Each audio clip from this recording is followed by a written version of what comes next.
Are you cheating on me? This is a question that, when answered, could bring out pain, fear, and anger. It is a question that should not lead to murder, and today's case will show that there is a fine line between love and anger. Okay, let's go. Arona Peniamina was born on the 14th of April 1980 in Samoa. Samoa.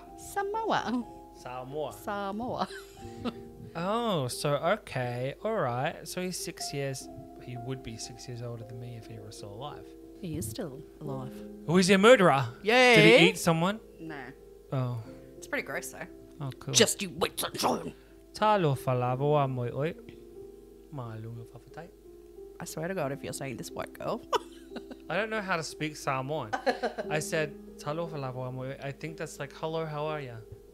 I like how you're like, I think, but it just sounds like I think that's what it is. Well, yeah, you would say that, but then if you listen to someone from Samoa who actually knows how to speak Samoan, they would be like, he sounds like white guy. He's brown. He sounds like he talks like he's white. Is he white? Is he a white guy? I love being half Polynesian, half Samoan. What I don't love is having like a Samoan aunt, but they are ruthless. Yeah. Oh no. Ruthless. I hadn't seen her in a long time. No. She came over. Joseph, you're looking fat. Thanks. All right, bitch. Love you too, ho. That's what I got. Oh, then, Whamangaya, are you fafa fine? I'm not a fafa. What's a fafa?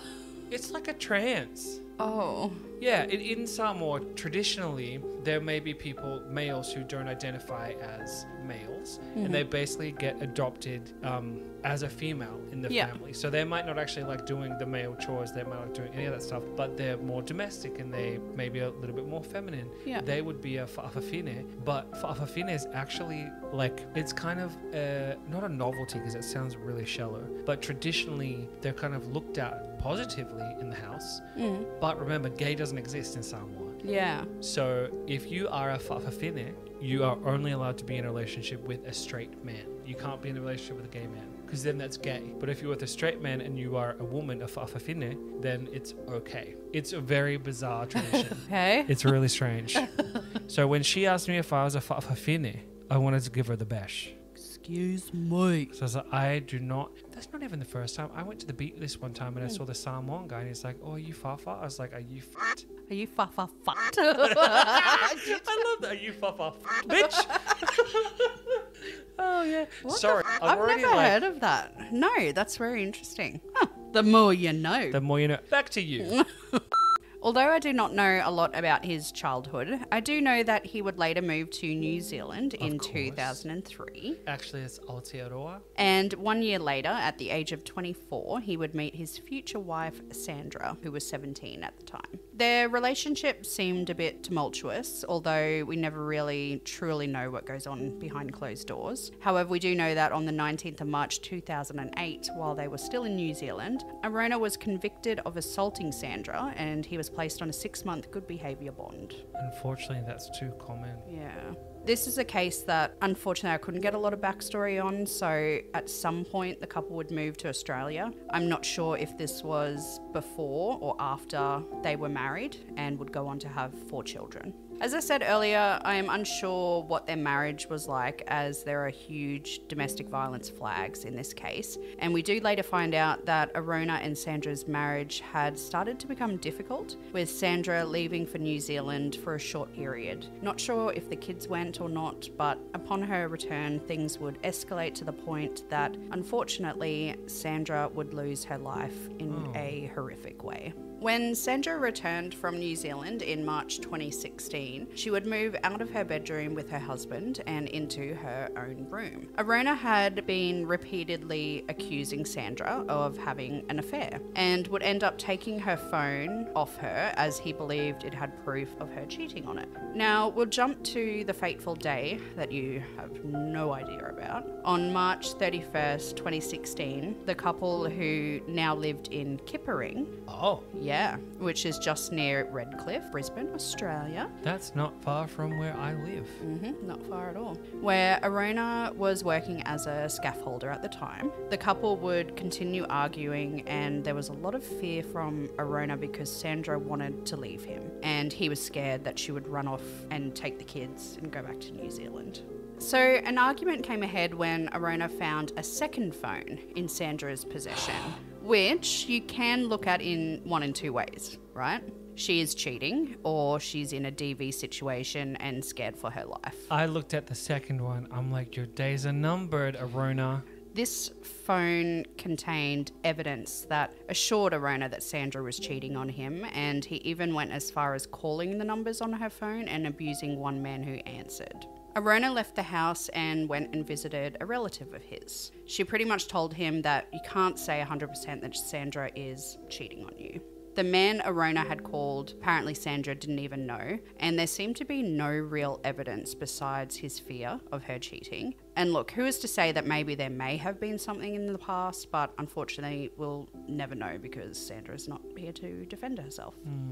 After talking to his relative for a bit, he left the house, seeming somewhat calm. However, when he would arrive home, he would be anything but calm. Arona confronted Sandra over the text messages he had apparently found, the phone call he had, and called out that she was cheating on him. He didn't like her response because Sandra's response was that of none. She just dismissed his accusations, and he didn't like that one bit, so he decided to punch her in the face, which obviously caused her to bleed. Fearing for her life, Sandra ran to the kitchen and started looking for a knife in the drawer to defend herself with. Hearing the sound of the drawers, Arona ran into the kitchen to see Sandra standing there with a knife. Some words were exchanged, and Arona attempted to grab the knife from Sandra, which in turn would end up slicing his palm. Once disarmed, Arona stabbed Sandra 29 times. Some of the blows caused serious facial injuries. To her face. Some were to the back of the head, and one was so forceful that the tip of the knife broke off and left a fragment embedded into her skull. I do not know how, as some reports say they're not too sure if all the stabs occurred inside or if some happened outside, but she somehow fled from the kitchen, down the hallway into outside their home. Sorry. Wait, was it 29 in total? So post-mortem, coronary, whatever, they see 29. So she's been stabbed a dozen times around the face and in the head. She still managed to run through the house after that. So that's what I mean. I'm not too sure if all of those stabs happened in the kitchen, but it seems like it to me. Sandra tried to hide behind a car before Arona removed a cement bollard from the garden and smashed it into her head. Dr. Phillips, who performed the post-mortem, said that this was the final act that caused death. The bollard damaged Sandra's brain stem, which then led to breathing failure, cardiac arrest, and then her death. Sandra was just 29 years old at the time, and her 4 children would have been ranging from 6 to 10 years old at that time. He ripped it out of the ground. So her grabbing the knife was literally for self-defense. And you would also assume as a deterrent, right? Well, I mean, he punched her in the face. But it's not even just like, yes, but it's because she obviously saw a look in his eyes. She went and got the knife. Hopefully, if she has the knife, he's going to like back off or calm down, or at least it buys her some time to get out of the house, whatever. Instead, he grabs for it. It's overkill. Stabbed her. So, okay, I see what you mean now. Because if she was bonked after the fact, then those 29 stab wounds, if they were just to her head, would have happened in the kitchen before she got outside. That's before what the I final think. blow happened. So I think you're right. Because I can't imagine that he would have done that, then jumped back on top of her and stabbed her some more. Yeah. It wouldn't take police long to arrive at the scene, and attempts at resuscitating Sandra were made. While that was happening, Arona was said to be saying, "Oh babe, just you tell me the truth. I told you to tell me the truth. All I want, that's all I want is truth." Like, you killed her. Yeah, you smashed her head with a bollard. All I want is the truth. All she and her family would want is for her to still be alive and you not to be a jealous moron. And and for your kids to have both their parents, together or not. Obviously, Arona was arrested. He confessed to killing his wife, and he confessed that he even intended to kill her, that he had lost his temper due to Sandra cheating on him, and that she'd cut him with the knife, so he just lost it. Allegedly cheating on him. Now, after everything I've told you, you might be thinking, Well, case closed, Ashley. The trial was a slam dunk. He is guilty. He admitted it. The case is closed. nay, little mungbean. You see, on the 12th of November 2018, although originally charged with murder of his wife and sentenced to life in prison, Arona actually had his case changed from murder to manslaughter. What? Pause. What do you mean? I know you're going to tell me, but what the actual heck do you mean? He stabbed her 29 times in the head. He ripped out a bullet and then pulverized her. While it happened, all I wanted was the truth. All you had to do was tell me the truth. Just give me the truth. This guy. He also confessed to it and said that he meant to kill her, even though it was at the crime scene. But They still. looked at it like a crime of passion, didn't they? Does he have split personality? Is he mental? Oh, no. Just you wait, sunshine. Yeah, so you see, it was a little technicality called provocation. So he was provoked because she grabbed the knife? Is that what they're saying? Which is the action or speech that makes someone angry, especially deliberately. His legal team, which was actually done through legal aid, I found out. Of course. Was able to appeal to the High Court of Australia with a new trial set as a result of misdirections on a partial defence of provocation. So pretty much his team was like, well, she had a knife and cut him. He was provoked. I mean, yes, she had a knife, but he also punched her in the face as well as took her phones off her. That was literally what I was about to say. Yes, she got a knife in self-defense because she was much smaller than him probably, and he had just punched her in the face. She was scared for her life. The knife was a deterrent. He also grabbed the knife himself. She didn't jut it into him. He grabbed it. And what happens when you grab a blade, you moron? You get mad and say she tried to cut you. Well, he did get cut. Yeah. But he literally cut himself. He should have stabbed himself and then racked a bloody bollard around his own head. Yep. I'm done. So at his first trial, he pleaded not guilty to murder, but guilty to manslaughter. For this case, I purely went off reading the court documents, and lordy lord. Judge Davis said, consistently with the jury's verdict in accepting the partial defence of provocation, I accept that the actions of your wife, or at least her actions as you perceived them, were such as would cause a reasonable member of the public to have lost self-control, formed a murderous intention, and carried that intention out. It all went on to say that, although he states it all started over her cheating, the court was never actually provided with any evidence of her cheating, with Judge Davis saying, the evidence of Mrs. Peniamina's alleged infidelity is very vague. For instance, no evidence was led either by the Crown or by you of what messages, if any, were actually on the telephones. So I'm sorry, you're saying your wife's cheating on you, that's why you've lost it, but you've got no proof to say she's cheating on you. You have no proof other than what is in your head. And you literally had 2 phones and nothing there. Excuse you. What was that? 2 phones, no evidence? Oh, she's cheating. He then went on to say how he thinks Arona pursued her from the bedroom to the kitchen, and that the attack was so ferocious given the state of the kitchen, and that the officers even found a bent knife at the scene. He thought Arona was the aggressor in all of it, and that she was not the aggressor when she grabbed the knife. He concluded with, I have taken into account all the mitigating circumstances as I have identified them. You are sentenced to a term of imprisonment of 16 years. That's it? I declare that the offence is a domestic violence offence and a serious violent offence. You are eligible for parole after serving 80% of the sentence. I declare that the period served in pre-sentence custody between 1st of April 2016 and 24th of October 2021, being a total of 2,034 days, is time served on the sentence, and of course a conviction is recorded. So he could be released by 2032. Yeah. That's messed up. I couldn't believe that that was a law. Like, it's a loophole that the a lot of the news outlets were saying. And I searched up this law, this provocation law, and it states, and I quote, "Under our law, if a person acts under provocation, he or she is not guilty of murder, but is guilty of manslaughter only. Provocation is therefore something which operates only as a partial defence, not a complete defence, because it reduces what otherwise would be a verdict of murder to one of manslaughter." And that, dear mung beans, is the horrific case of Arona Peniamina, the man who couldn't let go of the idea that his wife was cheating, so he lost it, killed her, and got away with it being only manslaughter. The end. Do you know what this kind of reminds me of a little bit?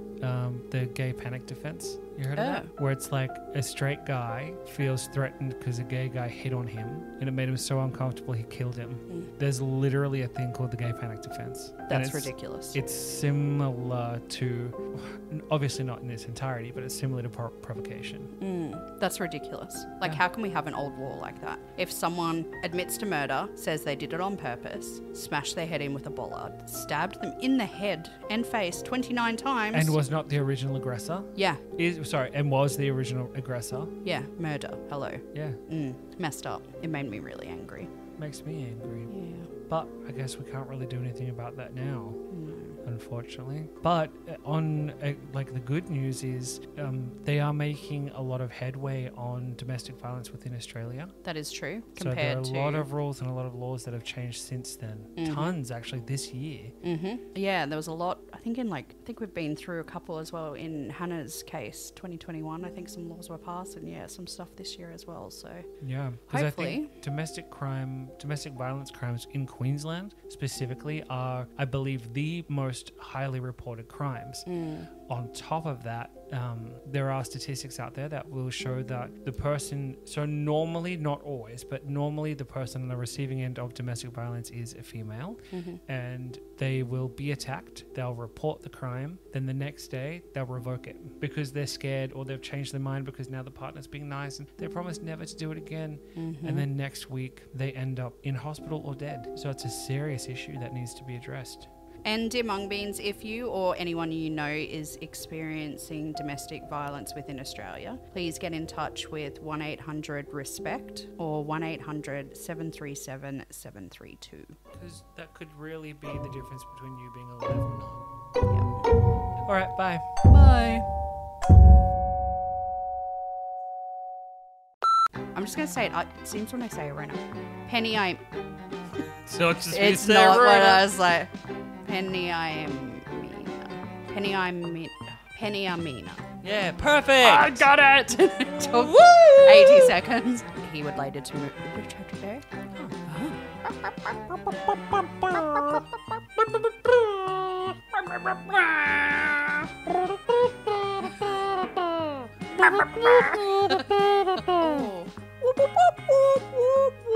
Just imagine we're playing the flute while we're dancing on a stripper pole. I think you're betrayed by the year of your birth, but hey. Wow. Back to you, bitch. I haven't been listening. I just found out. Oh my god, I just said that far out. It wouldn't take police long. Sorry. It wouldn't take long. Something like that, but with a shun on the end. I think I was just merging words together. Hey. Provocation? Provocation. Provocation. Provocation. Why do I keep saying pro? Oh gosh, she reminds me of roaming when I was that size. It's Daddy. Yeah, she's like, Strike pose. See, I'm learning. You are. Oh, banana. Banana. Banana. Banana. Banana.